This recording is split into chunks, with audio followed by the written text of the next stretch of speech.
Hey everyone, welcome to A Fistful of Dice. My name is Matt, and today we're going to be taking a quick look at the Black Hack, a old school Renaissance hack of original D&D written by David Black. The PDF is available on DriveThruRPG for $2, and you can also get a print copy on squarehex.co.uk. You can find both of those links down below in the description. All right, so let's take a quick look at the Black Hack. So this is a super rules-lite, like micro-lite rule set in the sort of OSR vein. And when I say OSR, what I mean is old school Renaissance or old school revival, which is essentially like a set of games that draw upon the original old school D&D rules. So in that vein, we're looking at games like Dungeon Crawl Classics, Labyrinth Lord, things like that. This is, I would say that this is very loosely OSR. It doesn't necessarily feel like a classic sort of OSR game where the rules are a little bit old school in flavor. This is definitely, it feels more modern to me, but it definitely has sort of an old school sensibility to it, which I appreciate. And it's also nice, honestly, for me, having a D&D rules-lite game that plays upon, the basics of the D20 system and super streamlines them for ease of use is really nice to have. Being able to run a quick game on the fly or a beginner game just to get people used to rolling dice and having classes and things like that, I think is really, really good. So let's take a look at what's inside here, the Black Hack. I have a print copy available on squarehex.co.uk, which I picked up. I got the bundle. It's like €7, I think, so really not too bad. Shipping to the US was about $5. So you get the Black Hack book as well as a cool little GM screen with some really great inspirational tables as well as the basic rules of the game. We'll take a look at that in a little bit, as well as a big pile of character sheets. You can see the character sheet is super simple. And probably the coolest thing that came with it is this four-page, it's really a two-page sandbox town that you can kind of randomly generate on the fly to create quests and adventures and NPCs for your characters to interact with. So it's called the Town of Sorrow Set is what it's called. And it's like this crazy town where this like squid of sorrow and despair like lives outside the town. It's kind of weird. It's sort of Cthulhu-y almost, but it's a lot of fun. So, but for the purposes of this review, we're going to kind of focus on the Black Hack. I haven't played or run this game yet. I'm going to be running a game of it next week. I'm going to run our Oath of the Frozen King adventure kit, which is Absolute Tabletop's upcoming product. It's currently on Kickstarter, Oath of the Frozen King. I'm going to be using the Black Hack to run Oath of the Frozen King to kind of put it through its paces and see how it fares with a different rule set than D&D 5th edition, because we want the adventure kit to be sort of system agnostic to a certain degree. So, all right, so let's go ahead and open up the Black Hack here. So like I said, this is designed by David Black. Really awesome game designer. He's one of these guys that you can kind of email if you're interested in working with him in licensing different things for the Black Hack to make your own hack, because there are a lot of different third-party Black Hack supplements for races and different classes, sci-fi, zombies. There's a Cthulhu one that's called the Cthulhu Hack, all kinds of awesome things. So a lot of this is going to be familiar to you if you've ever played a D&D game, any edition really, because most of the rolls are going to be decided by a single roll of a D20. The nice thing is that this is a roll under game, meaning that you're not trying to hit a certain DC. There's no target number. You're not adding modifiers. What you're trying to do is, let's say you have a strength of 13 and you need to make a strength check. You're trying to force open a door. You would just make the check your dice. I rolled a 17, so I didn't roll under my strength score of 13, so I didn't succeed. Boom, simple as that. no, there's either succeed or don't succeed based on roll under. So with that, the higher your stat, obviously the greater chance you're going to have of rolling under, which is why that kind of works. I'm a big fan of rolling under mechanics. That's sort of the main mechanic in Call of Cthulhu. So having that sort of roll under mechanic combined with my love of the 20-sided die is sort of perfect for me. So I'm crushing really hard on this system right now. I'm really enjoying it. So that's the basic mechanic of this game, and really it's there's not much else to it. There are only 4 classes. The classes are really simple. We'll get to those in a little bit, but basically you roll your stats. It's 3d6 down the line. The classes available are warrior, cleric, conjurer, and thief. So your basic, warrior, priest, wizard, thief sort of classes. Then you buy some equipment, and then get some armor. And the armor in this game is kind of cool. It doesn't sort of increase your or decrease your chances of being hit. It negates damage. So let's say you have leather armor and it has 4 points of armor.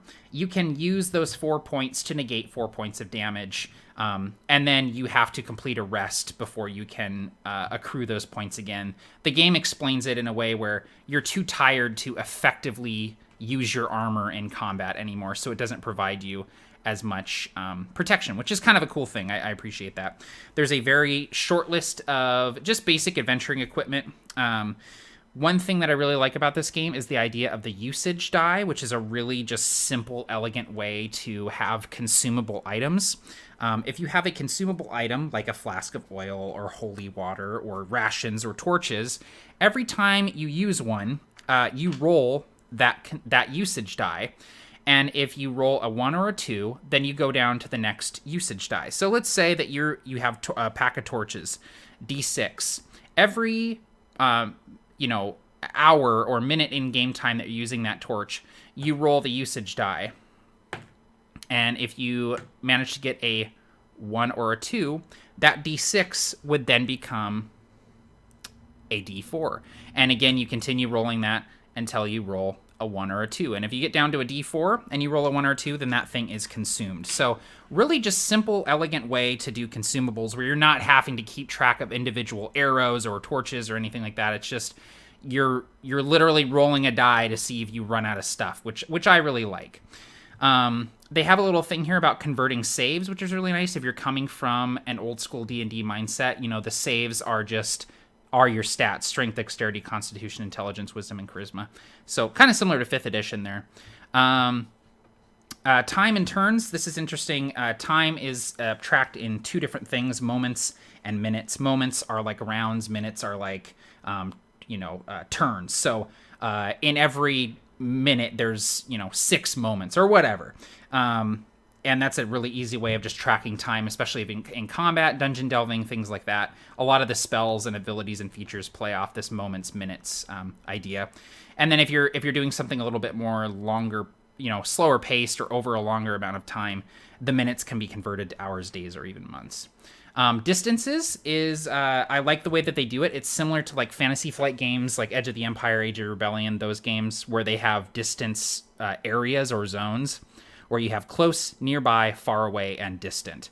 And basically, you can move any place that's nearby in one move, but it requires more moves to get somewhere far away or distance. And a lot of the ranges on weapons and spells and things like that play into that movement and distance. Monsters in this game are sort of interesting. They're based totally around hit dice. So the number of hit dice that a monster has dictates, how much HP it has, how much damage it's going to do, all that kind of stuff. Attacking and defending, the DM in this game rolls very, very little. So instead of rolling to attack with monsters, the player has to roll to avoid that damage. So that's kind of cool. I like that. It takes stuff off of the DM's plate, puts more importance on the characters being good at dodging things. So, and if you're in melee, you use your strength to dodge, and if you're dodging a ranged attack, then you use your dexterity. And then if you get hit, you can use your armor points to negate some of that damage. Let's just go through here. I like the out of action. This is if you drop down to 0 hit points, you have to roll on this out of action table, and that sort of decides what happens to you. You could die, you could just be knocked out, you could get a scar and be disfigured, things like that. They do have advantage and disadvantage in this game, which is wonderful. If you're not familiar with advantage and disadvantage, it's a mechanic in 5th edition where you roll 2 d20s and take the better results. So if you're trying to, say, avoid an attack and you have advantage on your roll to avoid that attack, let's say you're getting shot at with a bow and arrow from a goblin, you roll your dexterity, you're trying to roll under your dexterity, so in this case you would take the 2 because you would have definitely rolled under your dexterity and successfully avoided the attack. So that's how advantage and disadvantage work. Disadvantage, much the same way, you just pick the worst result. So, and then experience points, there are no experience points, you just sort of tell your players when they level up. It could be at the end of a session, at the end of a big combat, the end of a particular milestone in your campaign. Really, really simple way to do it. That's sort of how I do experience points anyway, so that totally works for me. And then encumbrance, a character can carry a number of items equal to their strength with no issues, and then carrying over that amount means they're encumbered and all attribute tests are taken with disadvantage. And then if you're double your strength, you can't move at all. So really super simple. You can carry as many things as you have strength, So if you have strength 18, you can carry 18 things. Like, it doesn't worry about weight or pounds or space in your backpack or whatever. It's really, really nice. And then through here, you just have some other little things, more stuff about the usage die, creature reactions, which is nice. You can roll on this to see how a creature might react to the party. Banishing undead is a thing that clerics can do, so they go into that. Magic items typically are going to be +1, +2, +3 items, very similar to just like classic D&D. Then you get into the classes. Like I said, there are 4 classes: warrior, cleric, thief, and conjurer. This is everything a warrior gets at every level. Very, very, very simple. You see, all of these guys just don't have a whole lot going on. The reason for this is when you build the character, you get a few things coming out. Like the warrior can do something cool, like if they have a shield, they can allow the shield to break to negate damage. They can regain some hit points in combat, things like that. But every character, when they level up, rolls to see if they level up one of their attributes. This is also very, very Call of Cthulhu. If you've ever played Call of Cthulhu, when you're testing your skills to see if they improve, that's what's happening here. You're basically going to roll, and if you roll over your ability, then they increase. And the nice thing about the warrior is you get to roll twice for strength and dex. So you basically have advantage on trying to see if those things level up. And each class has a different set of attributes that will go up. Thief has sneak attack, and advantage on rolls like with sneaking and trying to eavesdrop, things like that. They level up dex or wisdom, rolling twice there. The cleric has some pretty, cleric-y things. They get some divine spells. They get to roll with advantage to avoid being poisoned, things like that. And leveling up strength or wisdom is what they roll twice on. And then the conjurer, which is your wizard for the black hack, has arcane spellcasting and rolls twice for intelligence or wisdom. Then you have spellcasting here, and these are your tables for seeing how many spells you get at each level, which is nice. Casting a spell requires a roll, so you're testing either intelligence or wisdom, depending on which casting class you're playing. So even low-level spells have a chance of potentially fizzling out. And then you just have a short list of spells for both divine and arcane, and the spells are written very, very simply. Like light, create dim light from a nearby spot or object, lasts 1 hour. Magic missile, a nearby, far away, or distant target takes 1d4 damage per level. So just really simple, not a whole lot to it sort of spell list here. That said, the spells are going to be spells that you probably recognize because a lot of them are the classic D&D spells. So, and then in the back you have a big list of monsters with their hit die, and also every monster sort of has a little special ability. So, like Doppelganger, HD3, change form in a moment, disadvantage against magic tests. Blink Dog, HD4, teleport nearby once per fight. So you see, teleport nearby, so that's one of the distance areas that we talked about earlier, once per fight. So just once per encounter, it can teleport nearby. So that's pretty cool. Then you have the very simple character sheet here with just your basic stuff, and then this like adorable little backpack thing that you can, write all of your stuff on. And it's a really easy way to see, if you have 11 strength, you can go up to 11 here in the backpack with stuff. And then on the back cover, they just have an example of play so you can get a feel for the game. So very, very simple. Literally like 20 pages of stuff. It's one of the best pick up and play systems I've ever seen.